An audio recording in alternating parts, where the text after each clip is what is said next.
We talk a lot about affordable housing. It's supposed to be this promise, right? A promise of stability, of dignity. But what happens when the system itself, the one designed to make it all happen, is actually broken? Well, that's exactly what we're going to dive into. Okay, let's just kick things off with a number that, well, it's pretty staggering. It comes from the Cato Institute. Get this, for every single dollar of public subsidy that's supposed to help a family with rent, only about 24 to 35 cents of it actually gets to them. I mean, wow.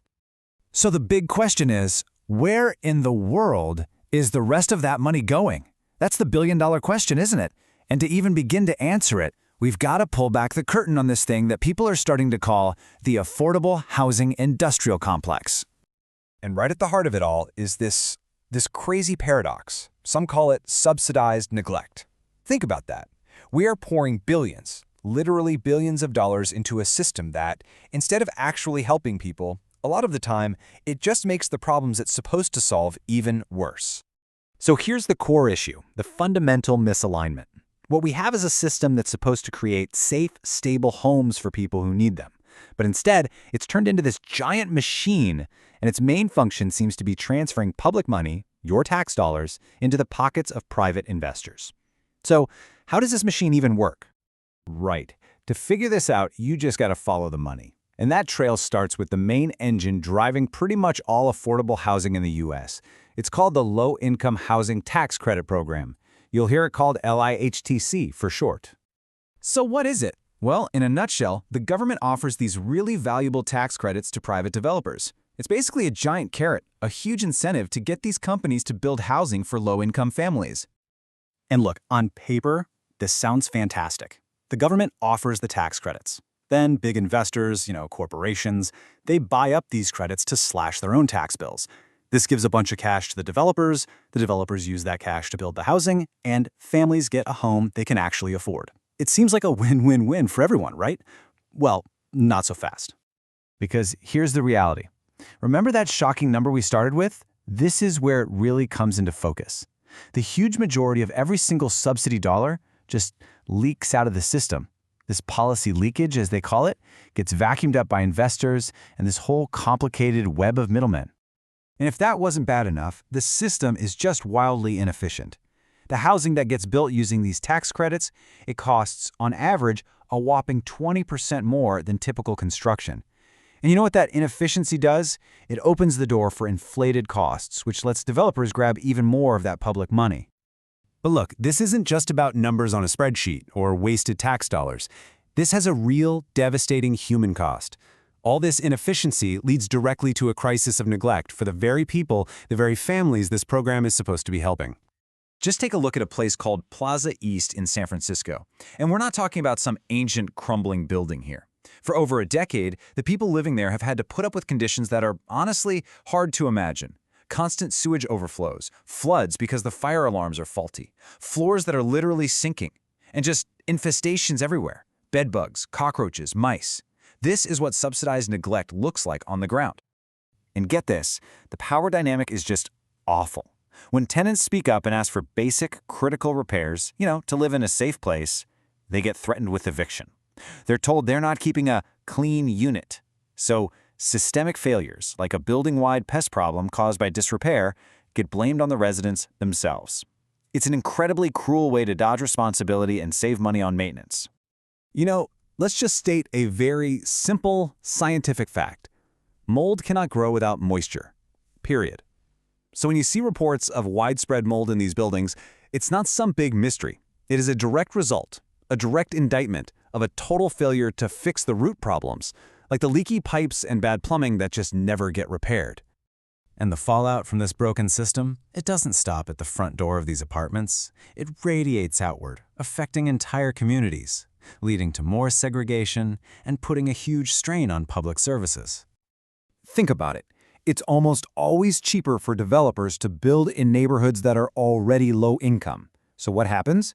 The policy ends up concentrating poverty instead of breaking it up. This creates what some sociologists have called space ghettos, areas that isolate residents from good jobs, good schools, and all the social connections that are absolutely essential if you want a chance at a better life. Now, a lot of people immediately jump to NIMBYism, not in my backyard. They worry about property values and crime. But here's the thing. The data just doesn't back that up. Study after study shows that well-managed, quality affordable housing has a neutral or even a slightly positive impact on property values. It doesn't increase crime. The real problem here isn't the families moving in, it's the broken, exploitative system they're being forced into. Okay, so if the tenants aren't the big winners here, and the communities aren't really benefiting, who is? Who's actually profiting from all this? Let's pull the mask off the key players in this housing industrial complex. Well, the main beneficiaries are typically large, regional, for-profit corporations.